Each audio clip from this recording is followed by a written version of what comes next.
السلام علیکم دوستو، ویڈیو دیکھنے سے پہلے ہمارے اس چینل کو سبسکرائب کر لیں اور نیچے موجود بیل آئیکن کو ضرور کلک کر لیں تاکہ ہمارے آنے والی تمام ویڈیو آپ کو بر وقت مل سکیں۔ بالآخر اسد الدین شیرکو کو موقع میسر آ ہی گیا۔ اس نے ٹخلیہ میں سلطان نور الدین زنگی سے دست بدست عرض کیا، میں سلطان کی خدمت میں ایک جانثار کرنے والا غلام پیش کرنے کی اجازت چاہتا ہوں۔ سلطان نے تیکھی نظروں سے شیرکو کی جانب دیکھا، توقف اختیار کی۔ شیرکو کی گھبراہٹ دیدنی تھی، اس نے سلطان کی خاموشی کھٹک رہی تھی۔ وہ حیران تھا کہ اس نے سلطان کے حضور ابھی تو کسی کا نام بھی پیش نہیں کیا۔ بالآخر میں نے ہمت مجتبی کرتے ہوئے کہا، اگر حضور سلطان کو غلام کی درخواست ناگوار گزری ہے تو غلام معافی کا طلبگار ہے۔ سلطان نے شیرکو کو دیکھتے ہوئے ایک طویل سانس لی اور کہا، ہم سوچ رہے ہیں تم نے یہ درخواست پیش کرنے میں اس قدر تاخیر کیوں کی؟ شیرکو کی سمجھ میں نہیں آ رہا تھا، اس نے ابھی تو کسی کا نام بھی پیش نہیں کیا، تو پھر سلطان ایسی بات کیوں کر رہے ہیں؟ لہٰذا اس نے انکساری کا مظاہرہ کرتے ہوئے کہا، سلطان علی مکان غلام نے ابھی درخواست بیان ہی نہیں کی، پھر عالی جاں کس تاخیر کی بابت فرما رہے ہیں؟ سلطان نے مسکراتے ہوئے کہا، ہمیں تمہاری درخواست کی تفصیل معلوم ہے۔ شیرکو ورطہ حیرت میں ڈوب گیا۔ جی حضور، سلطان نور الدین زنگی نے انکساری کا مظاہرہ کرتے ہوئے کہا، مزید حیرانی سے دچار ہوئے، کیا تم گورنر دمشق کے بیٹے کی بابت درخواست پیش کرنا نہیں چاہتے؟ شیرکو نے اسبات میں جواب دیتے ہوئے کہا، حضور والا درست فرما رہے ہیں۔ شیرکو نے مزید عرض کیا، حضور والا خادم نے اس بارے میں اس سے قبل کوئی بات نہیں کی۔ سلطان کے مزاج سے خوشگواریت جھلکنے لگی۔ انہوں نے کہا، ہمارے درباری امراء آج کل نجم الدین کے بیٹے صلاح الدین کو اکثر زیر بحث لا رہے ہیں اور تم نے اسے پیش کرنے میں ایک ہفتے کی تاخیر کر دی۔ شیرکو سمجھ گیا، سلطان کے جاسوسوں نے اس کی اور نجم الدین کی ملاقات کا تمام تر احوال سلطان کے گوش گزار کر دیا۔ سلطان نے مسکراتے ہوئے کہا، شیرکو کیا بات ہے، چپ کیوں سادھ لی ہے؟ یہ حقیقت ہے، ہم صلاح الدین کے بارے میں کافی کچھ جان چکے ہیں، لیکن بعض کی تصدیق کی ہنوز ضرورت ہے۔ شیرکو نے عاجزانہ لہجے میں کہا، حضور والا غلام سرمشار ہے، غلام کے علم نہیں تھا، حضور والا اسے دیکھنے کے متمنی ہے، جب عالی جاں حکم دیں گے اسے حضور کی خدمت میں پیش کر دیا جائے گا۔ میں حصول اجازت کی خاطر ہی سلطان کی بارگاہ میں حاضر ہوا تھا۔ اسے کب پیش کرنے کا ارادہ ہے؟ سلطان نے کچھ سوچتے ہوئے کہا، کل ٹھیک ہے، تم کل اسے اپنے ہمراہ لے آنا۔ شیرکو تم بھی تیاری کر کے آنا، کل ہمیں ایک طویل سفر پر روانہ ہونا ہے۔ شیرکو حیران تھا، سلطان کی آج کی گفتگو اس کی سمجھ سے ماورا تھی۔ شیرکو سلطان سے پوچھنے کی ہمت نہ تھی، لیکن سلطان کے اگلے جملے نے اس کی الجھن کسی حد تک دور کر دی۔ شیرکو مطمئن رہو، تمہیں سب معلوم ہو جائے گا۔ آج چونکہ سلطان کی باتیں پر اسراریت کے لبادے میں لپٹی ہوئی تھیں، اس لیے شیرکو الجھ کر رہ گیا اور اسی الجھن کی وجہ سے سر درد میں مبتلا ہو گیا۔ شام کو سلطان کے دربار خاص میں حاضری تھی، لیکن شیرکو اس میں شریک ہونے سے قاصر رہا۔ اس نے اپنے غلام شیفی کو سلطان کی خدمت اقدس میں اس درخواست کے ساتھ روانہ کیا، میں خرابی طبیعت کی بنا پر دربار خاص میں حاضر ہونے سے قاصر ہوں۔ در حقیقت سلطان نے شام کا دربار خاص مشاورت کے لیے طلب کیا تھا۔ سلطان اپنے دونوں امراء نجم الدین ایوب اور اسد الدین شیرکو کو بے حد عزیز رکھتا تھا۔ یہ دونوں بھائی اس کے معتمد امراء تھے۔ دربار خاص میں اس نے شیرکو سے بھی مشاورت کرنی تھی، لہذا جب شیرکو کے غلام نے حاضر ہو کر شیرکو کی جانب سے ناسازی طبیعت کی بنا پر معذرت پیش کی، تب سلطان نے نہ صرف دربار خاص منسوخ کرنے کا حکم دیا بلکہ شاہی طبیب کو بھی حکم دیا وہ فی الفور شیرکو کا طبی معائنہ کرے اور اس کا خاطر خواہ علاج کرے۔ در حقیقت سلطان نے شام کا دربار خاص امراء اور وزراء سے مشاورت کرنے کے لیے منعقد کیا تھا، اور اسی حوالے سے اس نے شیرکو کو بتایا تھا غالباً انہیں کل طویل سفر طے کرنا پڑے۔ حقیقی مشاورت کے لیے اس نے شیرکو کا انتخاب کیا تھا، اور جب شیرکو کی جانب سے دربار خاص میں شرکت کی معذرت پیش کر دی گئی تو اس نے دربار خاص کی کوئی ضرورت ہی باقی نہ رہی۔ سلطان نے فیصلہ کیا شیرکو سے کل گفتگو کر لی جائے۔ شیرکو اپنی سوچوں الجھنوں کا شکار واپسی کی راہ پر تھا۔ راستے میں اس کی ملاقات امیر نصر الدولہ سے ہوگی۔ اس پر نظر پڑتے ہی شیرکو نے اپنے گھوڑا روکا اور نصر الدولہ کی پریشانی کو بھانپتے ہوئے استفسار کیا، نصر الدولہ کیا بات ہے؟ تمہارے چہرے پر پریشانی کے اثار نمایاں ہیں۔ امیر نصر نے شکستہ لہجے میں کہا، امیر اسد الدین شیرکو، میں آپ ہی سے ملاقات کرنے کے لیے جا رہا تھا۔ شیر کو نے اسے دلاسا دیتے ہوئے کہا، امیر فکر کرنے کی کوئی ضرورت نہیں، مجھے بتاؤ میرے لائق کیا خدمت ہے؟ امیر نصر الدولہ نے انکساری کے ساتھ کہا، اگر آپ کو زحمت نہ ہو تو میرے ہمراہ میری حوالی تشریف لے چلیں، وہاں پر میں اطمینان کے ساتھ آپ سے بات کروں گا۔ شیرکو کا ذہن اس وقت سوچوں اور الجھنوں کا شکار تھا، لہذا اس نے جواب میں کہا، امیر نصر الدولہ، اس وقت میرا ذہن کس قدر منتشر ہے، کیا تم شام کو میری طرف چکر نہیں لگا سکتے؟ امیر نصر الدولہ نے ایک سسکی بری اور کہا، امیر میری پریشانی آپ کی پریشانی سے بڑھ کر ہے، خیر کوئی بات نہیں، میں رات کو آپ کے پاس حاضر ہو جاؤں گا۔ اسدالدین شیرکو نے محسوس کیا امیر نصر الدولہ واقعی ضرورت سے زیادہ پریشان ہے، اگر اس کی پریشانی رفع نہ کی گئی تو عین ممکن ہے یہ کوئی الٹا سیدھا قدم اٹھا لے۔ لہذا شیرکو نے استفسار کیا، امیر نصر، غالباً تمہیں میری بات بری لگی، میں اپنے اس طرز عمل سے معذرت خواہ ہوں۔ نہیں امیر شیرکو، مجھے آپ کی بات بری نہیں لگی۔ اس دوران کے قریب سے ایک گھوڑا سوار کا گزر ہوا۔ شیرکو نے گھوڑا سوار کو روکنے کا اشارہ کیا اور اپنا گھوڑا آگے بڑھاتا ہوا اس کے قریب جا پہنچا۔ شیرکو کو دیکھ کر گھوڑا سوار کے اوسان خطا ہو گئے، وہ گھوڑے سے نیچے کود پڑا۔ سوار نے منمناتے ہوئے کہا، امیر میں معافی کا خواستگار ہوں، دوبارہ ایسی غلطی نہ ہوگی۔ شیرکو نے بردباری سے جواب دیا، تم غلط فہمی کا شکار ہو گئے ہو، گھوڑے پر سوار ہو کر میرے ہمراہ چلو۔ وہ گھوڑے پر سوار ہو کر شیرکو کے پیچھے پیچھے چل پڑا۔ امیر نصر الدولہ کے پاس پہنچ کر شیرکو نے سوار سے استفسار کیا، تمہیں میرا تعاقب کرنے کا کس نے حکم دیا؟ جاسوس نے مؤدب انداز میں جواب دیا، محترم امیر، میں شاہی جاسوس ہوں، وہ ہر کام سلطان کے حکم کی تکمیل میں کرتا ہوں۔ یہ سن کر امیر نصر الدولہ کے اوسان خطا ہو گئے، لیکن شیرکو نے تحمل مزاجی سے کہا، اگر تم سلطان کے جاسوس ہو تو مجھ سے خائف ہونے کی کیا ضرورت ہے؟ تم میری جاسوسی کرو، لیکن اس طور پر اپنی جاسوسی جاری رکھو، بطور جاسوس میری نظروں میں نہ ہو۔ میں نے تمہیں پہلی ہی نظر میں شناخت کر لی ہے، کیونکہ تم نے دربار میں میرے قریب سے گزرنے کی غلطی کی ہے۔ جاسوس اپنی ذمہ داری احسن طریقے سے ادا نہ کرنے پر شرمسار ہوا۔ اس نے کہا، امیر محترم، میں معافی کا خواستگار ہوں، آئندہ ایسی غلطی کا مرتکب نہیں ٹھہروں گا۔ شیرکو نے دھیمے لہجے میں کہا، معافی مانگنے کی کوئی ضرورت نہیں، اب تم سے ملاقات ہو ہی گئی ہے تو پوری بات تمہاری موجودگی میں ہوگی۔ لیکن امیر شیرکو نے اسے ہدایت دی، بس چپ چاپ ہماری باتیں سنتے رہو۔ ان کے درمیان چند لمحے خاموشی طاری رہی۔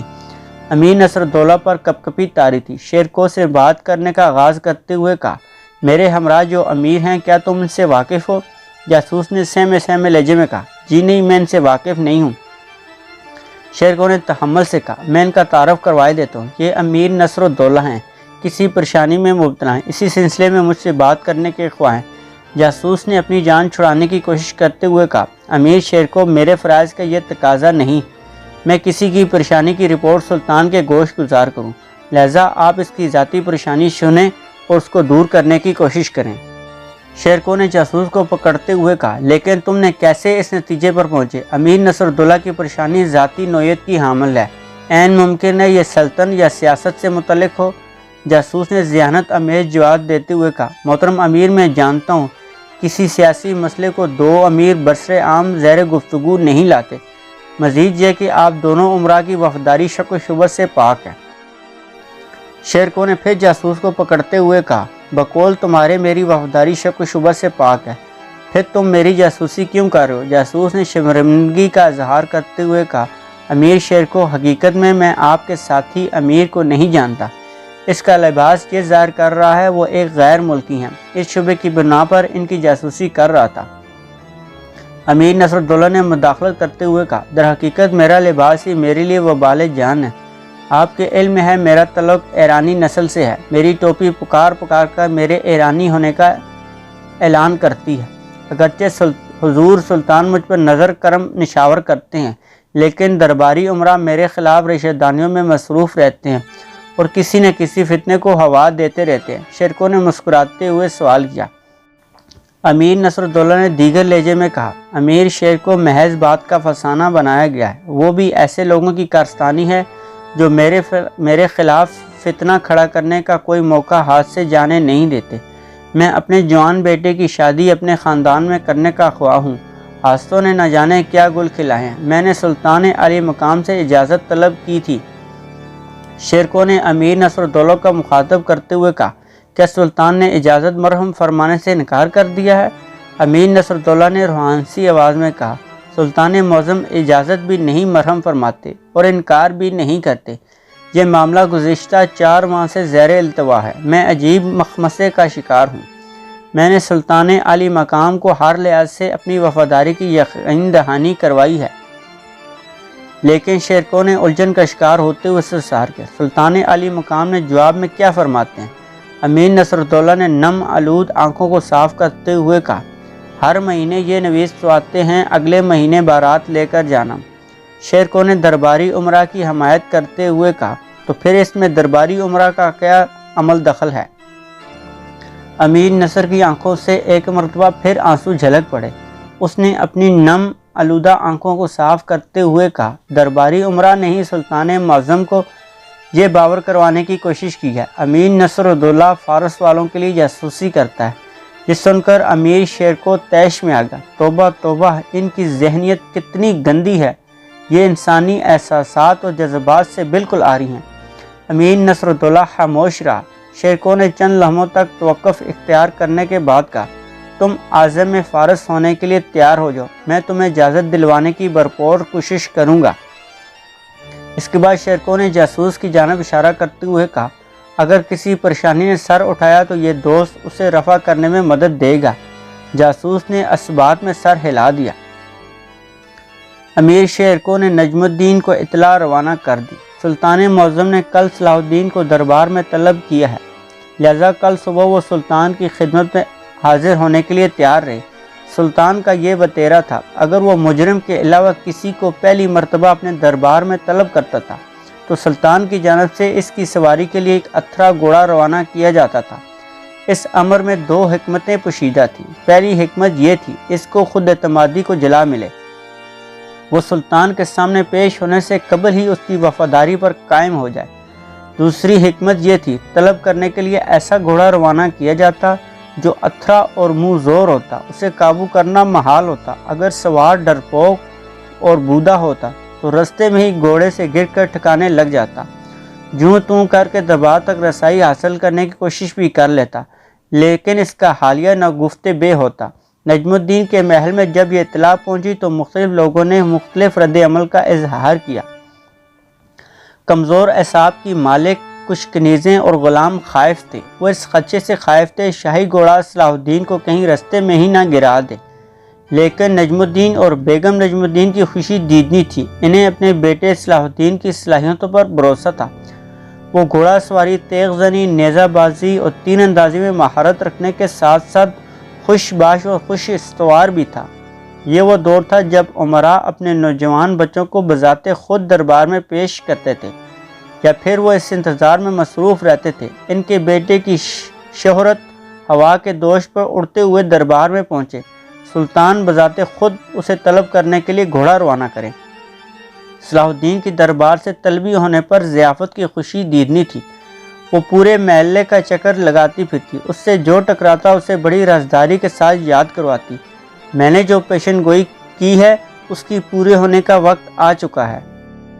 اس کی بات محل کے باسیوں میں سے کوئی ہنسی میں اڑا دیتا، کوئی اسے غصے کی جھاڑ پلا دیتا، کوئی اسے پگلی کہہ کر جان چھڑا لیتا، لیکن محل کے سمجھدار لوگ اس امر کے قائل تھے، ضیافت کے اندر کس قدر گھن موجود ہیں، یہ عطیہ خداوندی تھا۔ بالآخر ضیافت نے ماں کو ایک نئے امتحان میں ڈال دیا۔ ماں، مجھے امیر زادے کے ہمراہ شاہی محل جانا ہے۔ اس کی ماں کے پاؤں تلے زمین نکل گئی۔ تو واقعی پاگل ہو گئی ہے ضیافت۔ ضیافت ماں کے ساتھ تو میں کرتے ہوئے کہنے لگی، ماں تم مجھے سمجھتی کیوں نہیں؟ ہر وقت پاگل پاگل کی رٹ لگائے رکھتی ہو، میرا یقین کیوں نہیں کرتی؟ میں جو کہتی ہوں ٹھیک ہی کہتی ہوں۔ اس کی ماں ماتھا پیٹنے لگی، اس دیوانی کو دیکھو، امیر زادہ ابھی محل گیا نہیں اور یہ پہلے ہی اس کے ساتھ محل جانے کے لیے تیار بیٹھی ہے، پاگل اسے محل تک رسائی تو حاصل کر لینے دو۔ ضیافت یوں گویا ہو جیسے اسے مستقبل کی خبر ہو۔ ماں تم کم فکر مند ہوتی ہو، سمجھو وہ محل پہنچ چکے ہیں۔ ماں نے بیٹی کا مذاق اڑاتے ہوئے کہا، امیر زادے نے تو کل محل کے لیے روانہ ہونا ہے اور اس کھاتے میں وہ ابھی محل پہنچ چکے ہیں۔ میرے منہ سے کوئی بات نکلے گی پھر تو کہے گی مجھے پاگل کہتی ہو۔ خدا کی بندی، امیر زادے نے کل ایسے اتھرے اور منہ زور گھوڑے پر محل جانا ہے، جو اپنے سائیں کو بھی اپنے نزدیک دیکھنے کا روادار نہیں۔ ضیافت نے فوراً لقمہ دیتے ہوئے کہا، ماں میں بھی کل ہی کا ذکر کر رہی ہوں، وہ گھوڑے کو قابو کر لیں گے، یہ انسان کیوں ایک جانور کو قابو نہیں کر سکتا؟ گھوڑا انسان کا خاتم ہے، وہ کیسے ان کے قابو میں آئے گا؟ اس دوران امیر زادہ صلاح الدین کا ادھر سے گزر ہوا۔ جب ضیافت کی ماں اسے امیر زادے کو دیکھ کر مسکراتے ہوئے پایا تو اسے پکڑ کر کھینچتی ہوئی دوسری جانب لے گئی۔ اسے خدشہ وہ امیر زادے کے بارے میں کہیں پھر کوئی انہونی بات نہ کر دے۔ صلاح الدین اپنے خیالات میں مگن اپنی ماں کے کمرے کی جانب بڑھ گیا۔ اس رات آدھی سے زیادہ رات گزرنے کے بعد شاہی اسطبل کا دروغہ بدحواسی سے بھاگتا ہوا نجم الدین کے محل آن پہنچا۔ اس کی بیگم نے اسے جھنجھوڑ کر جگایا۔ نجم الدین بدحواسی کے عالم میں اٹھ بیٹھا۔ بیگم نے تشویشناک آواز میں کہا، شاہی اسطبل کا دروغہ اس وقت آیا ہے، خدا خیر کرے جا کے دیکھو کیا مسئلہ لے کر آیا ہے۔ نجم الدین بدحواسی میں باہر کی جانب لبکا۔ صدر دروازے کے پہرے دار اس دوران دروغہ اسطبل کو مہمان خانے میں بٹھا چکے تھے۔ دروغے کے ہمراہ ایک عورت بھی تھی جس نے اپنا منہ دوپٹے میں چھپا رکھا تھا۔ اس کا ہاتھ دروغے کے ہاتھ کی مضبوط گرفت میں تھا۔ دروغے نے کھڑے ہو کر نجم الدین کا استقبال کیا۔ سلام و دعا کا مرحلہ طے کرنے کے بعد نجم الدین نے عورت پر اپنی نظریں جماتے ہوئے استفسار کیا، جس نے اپنا چہرہ دوپٹے میں چھپا رکھا ہے، دروغہ یہ عورت کون ہے؟ اسے کیوں اپنے ساتھ لائے ہو؟ دروغہ نے محتاط انداز میں جواب دیتے ہوئے کہا، گورنر بہادر یہ عورت اسطبل سے برآمد ہوئی ہے۔ نجم الدین ایک خطرناک خیال کے زیر اثر استفسار کیا، اس کے ہمراہ کون تھا؟ دروغہ نے جواب دیا، یہ اکیلی تھی، گورنر علی مقام اور ایک گھوڑے کے پاس۔ نجم الدین نے دروغے کو ڈانٹ پلاتے ہوئے کہا، دروغہ اسطبل کے مسائل حل کرنا تمہارا کام ہے، تم نے اس وقت ہمیں کیوں زحمت دی؟ گورنر بہادر، نجم الدین نے اسے دوبارہ ڈانٹ پلائی۔ دروغہ جلدی بولو، کیا کہنا چاہتے ہو؟ دروغے کے ہاتھ کے طوطے اڑ گئے۔ اس نے جس ہاتھ سے عورت کو تھام رکھا تھا اس کی گرفت کمزور پڑ گئی۔ عورت بڑی سرعت کے ساتھ اس کی گرفت سے آزاد ہو گئی۔ نجم الدین نے براہ راست عورت سے استفسار کیا، کم بخت تو کون ہے؟ عورت نے چہرے سے دوپٹہ ہٹاتے ہوئے کہا، میں۔ نجم الدین اس کا چہرہ دیکھ کر ویتا حیرت میں ڈوب گیا۔ تو ضیافت، تو اسطبل میں کیا لینے گئی تھی؟ ضیافت نے معصومیت بھرے لہجے میں کہا، جی میں اپنی مرضی سے گئی تھی۔ نجم الدین غصے سے گویا ہوا، اچھا تو کسی سے پوچھے بنا ہی اپنی مرضی سے گئی تھی؟ اس دوران محل کی دو کنیزیں ایک غلام بھی نجم الدین کے پیچھے آن کھڑے ہوئے تھے۔ نجم الدین نے غلام کو حکم دیتے ہوئے کہا، محل کے پہرے پہ جتنے بھی چوکیدار مامور ہیں ان سب کو پیش کرو۔ غلام کے حکم کی تعمیل روانہ ہو گیا۔ نجم الدین نے دروغہ سے استفسار کیا، کیا تم اس لڑکی کو کس جگہ سے قابو کر کے لائے ہو؟ دروغہ ڈرتے ڈرتے گویا ہوا، یہ اسطبل کے اندر گھوڑے کے قریب کھڑی تھی۔ آہستہ آہستہ نجم الدین کے طیش میں اضافہ ہو رہا تھا۔ ضیافت اسطبل کے اندر کیسے پہنچی؟ اسطبل کے چوکیدار کیا سانپ سونپ گیا تھا؟ دروغہ نے سہم انداز میں کہا، گورنر علی مقام، اسطبل کے تمام پہرے دار اپنی ڈیوٹی بھرپور انجام دے رہے تھے۔ یہ بات میں حلفین کہتا ہوں، پھر یہ اسطبل کے اندر کیسے داخل ہوگی؟ نجم الدین عالم طیش میں داڑا، تمہارا خیال ہے یہ اڑ کر اسطبل کے اندر پہنچ گئی؟ نہیں سرکار، ایسا نہیں۔ نجم الدین نے اسے ضیافت سے استفسار کیا، ضیافت یہ بتاؤ، جب تم ہمارے محل سے نکلی تھی تو کتنے پہرے دار پہرا دے رہے تھے؟ ضیافت نے فی الفور جواب دیا، 8 پہرے دار پہرے پر موجود تھے۔ نجم الدین حیران رہ گیا، ان پہرے داروں میں خدا کی مار ہو، 8 پہرے دار موجود تھے، ان میں سے کسی نے بھی تجھے نہیں روکا؟ کیا وہ سارے کے سارے تیرے جاننے والے ہیں؟ ضیافت نے آنسو بہاتے ہوئے کہا، میں انہیں بالکل نہیں جانتی اور نہ ہی میں نے آج تک ان میں سے کسی کے ساتھ کوئی بات کی ہے۔ نجم الدین دھاڑا، یہ ڈرامہ بند کرو، خاموشی سے کھڑی رہو۔ ضیافت خاموش ہوگی۔ نجم الدین اب دروغے سے استفسار کیا، یہ لڑکی گھوڑے کے پاس کیوں کھڑی تھی؟ وہاں کیا کر رہی تھی؟ دروغے نے جواب دیا، گورنر علی مقام، میں معمول کے مطابق رات کی گشت کے لیے روانہ ہوا تھا۔ اسطبل کے صدر دروازے پر پہنچتے ہی مجھے اندر سے کسی کی باتیں کرنے کی آواز محسوس ہوئی۔ میں نے دروازے کی قفل پڑتال کی تو اسے بند پایا۔ پہرےداروں کی پڑتال کی اور سب کے سب اپنی ڈیوٹی پر ذمہ داری سے انجام دے رہے تھے۔ میری حیرانی کوئی حد نہ رہی۔ میں نے دروازے سے کان لگا کر سننے کی کوشش کی، ایک زنانہ آواز میری سماعت سے ٹکرائی۔ میں نے فی الفور قفل کھولا، چند پہرےداروں کی میت میں اسطبل کے اندر داخل ہوا۔ پہرے داروں نے شمع روشن کی۔ روشنی میں میری نظر اس جنگلے پر پڑی جس کے اندر اتھرا اور منہ زور گھوڑا بندھا ہوا تھا۔ نجم الدین نے حیرت سے پوچھا، کون سا اتھرا اور منہ زور گھوڑا؟ دروغہ نے بغیر کسی ہچکچاہٹ کے کہا، جناب والا وہی گھوڑا جس پر کل صلاح الدین نے سواری کرنی ہے۔ نجم الدین نے یک لخت کہا، ارے وہ تو اتھرا اور منہ زور گھوڑا ہے۔ جی حضور وہی گھوڑا۔ نجم الدین گھبرا گیا، اسے شک گزرا کہیں اس کی بیگم یا کسی عزیز کی ملی بھگت ہے۔ دوستو آج کے لیے اتنا ہی۔ اگر ویڈیو پسند آئے کمنٹ سیکشن میں اپنی رائے کا اظہار ضرور کیجیے گا۔ اس سیریز کی ایک نئی ویڈیو کے ساتھ بہت جلد آپ کی خدمت میں حاضر ہوں گے۔ تب تک کے لیے اللہ حافظ۔